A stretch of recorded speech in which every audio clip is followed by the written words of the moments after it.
Sean had been unemployed for a month, and he was growing impatient. How was he supposed to feed his family if he couldn't find a job?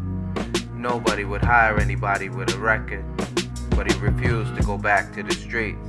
His children needed him, and he wasn't trying to be going back to jail anytime soon. But what to do?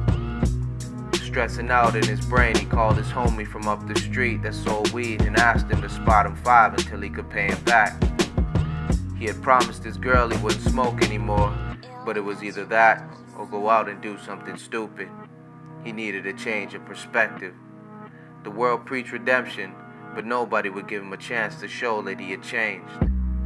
The system was messed up. He was 19 when it happened. His crime? Breaking into cars and chopping them. And now he was paying for it with the rest of his life.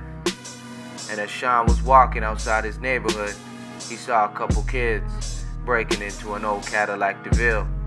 And he saw himself 12 years ago, and how oblivious he was to the world.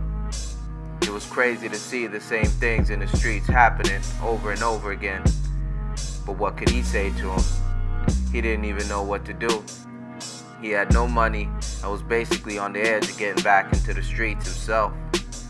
He was at a crossroads, and both directions seemed like a loss, and the clock was ticking. The stress was killing him, and to make matters worse, when he got back to his house, he saw an eviction notice on his door saying that if he didn't have the money by next week, that he and his family would have to leave. That was it. As bad as he didn't want to go back to his old life, he couldn't just stand by and let his family suffer. As a man, he was responsible. And yeah, it was too bad he hadn't gone to college and became a doctor or a lawyer. It was too bad that he had been brought up in the streets and made so many costly mistakes so early in his life. But now, he was a father, and the reality was that he had to provide either way.